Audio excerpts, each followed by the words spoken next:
আসসালামু আলাইকুম এভরিওয়ান। আজকে আমরা স্পোকেন রোলের গুরুত্বপূর্ণ তিনটি স্ট্রাকচার নিয়ে আলোচনা করব। যে তিনটি স্ট্রাকচার দিয়ে আমরা প্রতিদিন হাজার হাজার বাক্য তৈরি করে ইংরেজিতে কথা বলতে পারি।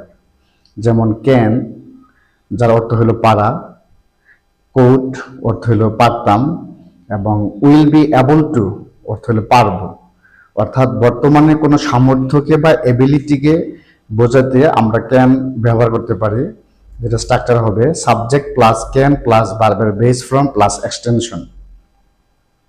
যেমন আমি চিঠি লিখতে পারি, I can write a letter. আমরা ইংরেজিতে কথা বলতে পারি, we can speak in English. তারা ক্রিকেট খেলতে পারে, দে ক্যান প্লে ক্রিকেট। সে গান গাইতে পারে, he can sing a song. অর্থাৎ বর্তমানের সামর্থ্যকে বোঝানোর জন্য আমরা ক্যান ইউজ করতে পারি। অতীতের এবিলিটি বা সামর্থ্যকে বোঝানোর জন্য আমরা কোড ইউজ করতে পারি। সেটা স্ট্রাকচার হবে সাবজেক্ট প্লাস কোড প্লাস ভার্বের বেস ফর্ম প্লাস এক্সটেনশন। যেমন আমি গান গেতে পারতাম, I code Singh a song. তারা ক্রিকেট খেলতে পারতো, দে কোড প্লে ক্রিকেট। আমরা ইংরেজিতে কথা বলতে পারতাম, উই কোড স্পিক ইংলিশ। সে একটি ছবি আঁকতে পারতো, হি কোড ড্র এ পিকচার। অর্থাৎ অতীতের কোনো এবিলিটি অথবা সামর্থ্যকে বোঝাতে আমরা কোড ইউজ করতে পারি। ভবিষ্যতে কোনো কিছু পারবো, সেক্ষেত্রে আমরা উইল বি অ্যাবল ইউজ করতে পারি। সেটা স্ট্রাকচার হলো subject plus will be able to plus ভার্বের বেস ফর্ম প্লাস এক্সটেনশন। যেমন আমি ঢাকা যেতে পারবো, I will be able to go to Dhaka.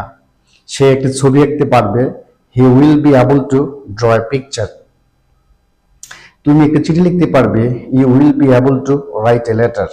আমি ইংরেজিতে কথা বলতে পারবো, I will be able to speak in English. এবং আমরা পাশাপাশি শিখব, যদি আমি কিছু হতে চাই, হওয়াতেও আমরা ক্যানের পরে বি ইউজ করতে পারি।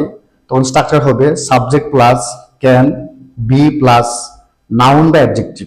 যেমন আমি ডাক্তার হতে পারি, I can be a doctor. আমি শিক্ষক হতে পারি, আই ক্যান বি টিচার। আমি ভদ্র হতে পারি, আই ক্যান বি পলাইট। আমি সৎ হতে পারি, আই ক্যান বি অনেস্ট। মনে রাখতে হবে এখানে ক্যান বি এর পরে ভার্ব হবে না, নাউন অথবা অ্যাডজেক্টিভ হবে। পাশাপাশি যদি আমরা অতীতের কোনো কিছু হওয়া ক্ষেত্রে হতে পারতাম এরকম বাক্য ইউজ করতে চাই, সেক্ষেত্রে স্ট্রাকচার হবে subject plus could be plus noun বা অ্যাডজেক্টিভ প্লাস এক্সটেনশন। যেমন আমি শিক্ষক হতে পারতাম, আই কোড বি টিচার। আমি ডাক্তার হতে পারতাম, আই কোড বি ডক্টর। সে ভদ্র হতে পারত, হি কোড বি পলাইট। সে সৎ হতে পারত, হি কোড বি অনেস্ট। তারপর সে স্মার্ট হতে পারত, হি কোড বি স্মার্ট। তাহলে অতীতের কোন কিছু হওয়ার ক্ষেত্রে কোড বির পরে নাউন বা অ্যাডজেক্টিভ বসবে, এটা আমাদেরকে মনে রাখতে হবে। তো উইল বি এবল টু এর পরে আমরা বি কোন কিছু হওয়ার ক্ষেত্রে হতে পারবো, সেক্ষেত্রে আমরা will be able to be plus noun বা অ্যাডজেক্টিভ দিয়ে বাক্য তৈরি করতে পারি। এটা স্ট্রাকচার হবে subject plus will be able to be plus noun বা অ্যাডজেক্টিভ। যেমন আমি ডাক্তার হতে পারবো, I will be able to be a doctor. সে মোটা হতে পারবে, he will be able to fat. সে সৎ হতে পারবে, he will be able to be honest. তুমি স্মার্ট হতে পারবে, you will be able to be smart.